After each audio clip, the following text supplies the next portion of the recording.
کیا مسلسل 3 جمعے چھوڑنے والا کافر ہو جاتا ہے؟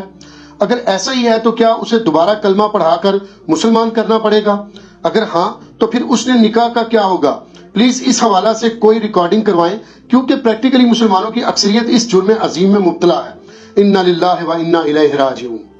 انا للہ و انا الیہ راجعون۔ دیکھیں یہ جرم اسی لیے ہو رہا ہے کہ امت کو کہانی کرا دی گئی ہے کہ جس نے ایک دفعہ بھی کلمہ پڑھ لیا ہے اب جنت اس کی گارنٹیڈ ہے، جو مرضی کرتا رہے۔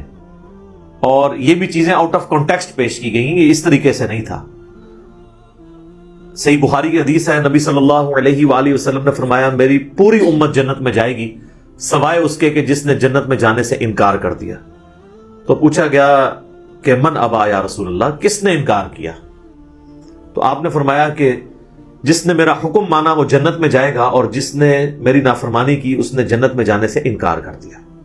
باقی وہ بات الگ ٹھیک ہے، بخاری مسلم میں حدیث ہے کہ نبی صلی اللہ علیہ وآلہ وسلم بار بار دوزخ کی طرف جائیں گے، اللہ تعالیٰ ان کے لیے تعداد مقرر کرے گا، اللہ کے اذن سے آخر میں اس شخص کو بھی جنت سے دوزخ سے نکال کے جنت میں لے آئیں گے کہ جس کے دل میں رائی کے دانے کے برابر بھی ایمان ہوگا۔ لیکن یہ کون سوچ سکتا ہے کہ کتنا عرصہ اس کو وہ جہنم میں وہ پیریڈ گزارنا پڑے گا۔ اللہم اجرنا من النار۔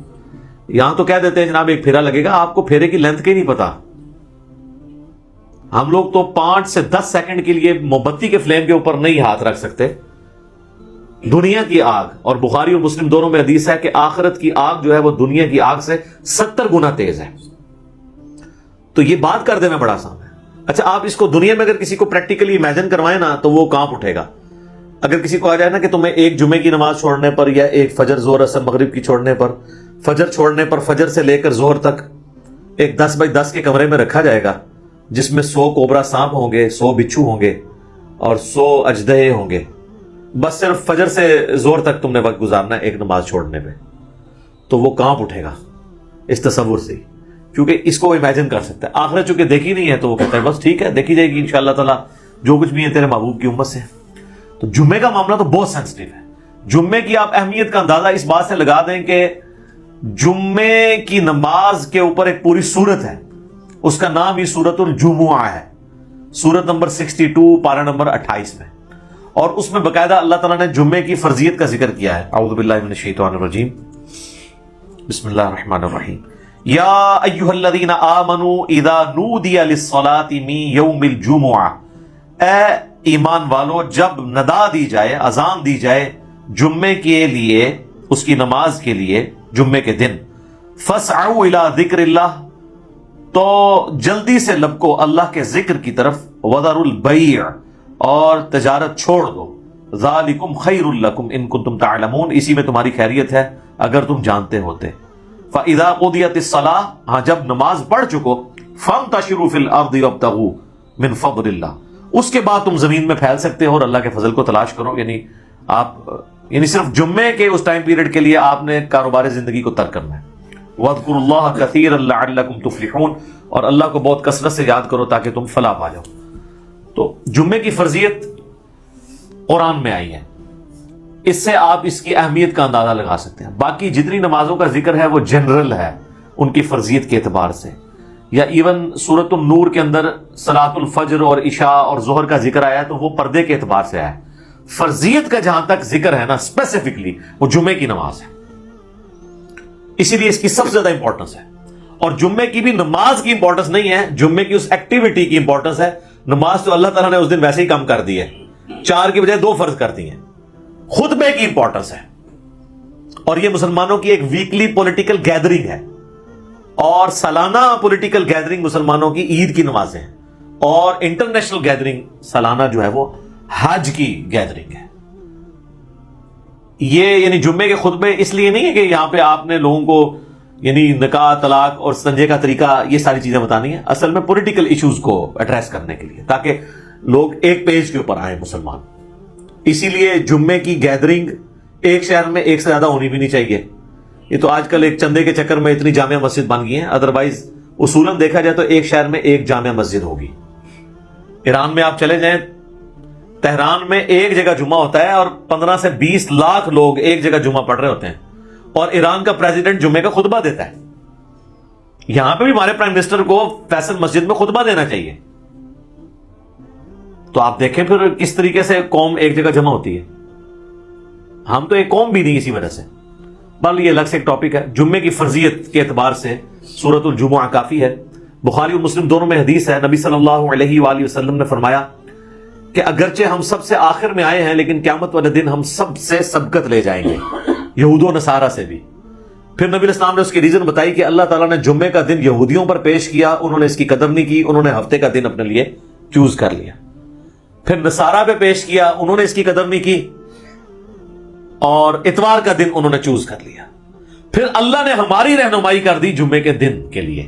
اچھا, نبی علیہ السلام نے اس کو اللہ کی طرف منسوخ کیا کہ اللہ نے ہمارے لیے رہنمائی مقرر کر دی کہ ہم جمعے کی طرف متوجہ ہوئے. اور پھر نبی صلی اللہ علیہ وآلہ وسلم نے فرمایا کہ قیامت والے دن, یعنی اس جمعے کے دن کے تحفے کو ایکسپٹ کرنے کی وجہ سے قیامت والے دن ہم سبقت لے جائیں گے, یعنی سب سے پہلے جنت میں جانے والے نبی صلی اللہ علیہ وآلہ وسلم کے امتی ہوں گے انشاءاللہ تعالی. اللہم اجعلنا منہم آمین. صحیح مسلم میں ایک حدیث ہے کہ نبی صلی اللہ علیہ وآلہ وسلم نے فرمایا کہ جمعے کا دن باقی تمام دنوں کا سردار ہے. اسی دن آدم علیہ السلام پیدا ہوئے, اسی دن وہ جنت میں داخل کیے گئے, اسی دن جنت سے نکالے گئے اور اسی دن قیامت قائم ہوگی. ایک اور حدیث ہے بخاری اور مسلم دونوں میں. نبی صلی اللہ علیہ وآلہ وسلم نے فرمایا کہ جمعے کے دن ایک گھڑی, ایک لمحہ ایسا آتا ہے کہ اس گھڑی میں جو اللہ سے خیر مانگی جائے نا, اللہ تعالیٰ وہ خیر عطا فرما دیتا ہے. اچھا, اس میں اب مختلف اقوال ہیں. بہرحال صحیح مسلم میں ایک حدیث ہے کہ نبی علیہ السلام نے فرمایا کہ یہ جو قبولیت کی گھڑی ہے نا, یہ خطیب کے ممبر پر بیٹھنے سے لے کر نماز جمعہ کے ختم ہونے تک ہے. اس دوران یہ ایکٹیویٹی ہے, یعنی ایک گھڑی ایسی آتی ہے جو قبولیت کا وقت ہے.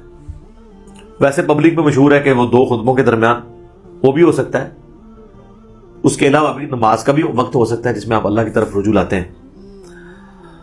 اس لیے آپ دیکھیں کہ بخاری اور مسلم دونوں میں حدیث ہے. نبی صلی اللہ علیہ وآلہ وسلم نے فرمایا جو جمعے والے دن سب سے پہلی گھڑی میں آتا ہے اسے اونٹ نحر کرنے کا ثواب دیا جاتا ہے. جو اس کے بعد آتا ہے اسے ایک گائے ذبح کرنے کا ثواب. جو اس کے بعد آتا ہے اسے ایک بھیڑ یا بکری ذبح کرنے کا ثواب. جو اس کے بعد آتا ہے اسے ایک مرغی ذبح کرنے کا ثواب. اور جو بالکل اینڈ پہ آتا ہے اسے انڈا صدقہ کرنے کا ثواب. اور پھر اس کے بعد الفاظ ہیں کہ اس کے بعد فرشتے رجسٹر بند کر دیتے ہیں جب خطیب ممبر پہ چڑھ جاتا ہے. یعنی یہ ساری گھڑیاں خطیب کے ممبر پہ چڑھنے سے پہلے ہیں. اور پھر فرشتے جو ہے وہ بھی الذکر سننا شروع کر دیتے ہیں. الذکر یعنی جو خطیب خطبہ دے رہا ہے, بشرطے کہ وہ ذکر ہو, کہانیاں نہ ہو. الذکر تو پھر سر یہی ہے, انا نحن نزلنا الذکر وانا لہ لحافظون. صحیح مسلم میں حدیث ہے کہ نبی علیہ السلام کے جمعے کا خطبہ جو ہے وہ قرآن ہی ہوا کرتا تھا. 4 حدیثیں اوپر تلے. ایک صحابیہ کہتی ہے کہ میں نے حضور علیہ السلام سے جمعے کے خطبے میں اتنی دفعہ سورہ قاف جو پارہ نمبر 26 میں آتی ہے سنی کہ مجھے زبانی یاد ہو گئی. اب ہر جمعے میں وہ ظاہر تذکیر والی صورت ہے تو وہ الذکر سننا شروع کر دیتے ہیں. اور پھر اس کے بعد جو آتا ہے نا, پھر اسے نارمل صرف نماز کا ثواب ملتا ہے. جو ایکسٹرا آرڈنری ثواب ہے نا جمعے کا وہ ختم ہو جاتا ہے. اچھا, اسی حدیث میں الفاظ ہیں کہ جو پہلی گھڑی میں آئے اس کے لیے ثواب. پھر اس میں نبی علیہ السلام نے یہ بھی فرمایا کہ پھر جتنا مقدر ہو تم نماز ادا کرو. یعنی جمعے سے پہلے آپ 2 4 6 8 10 جتنی مرضی نفلی رکعتیں پڑھ سکتے.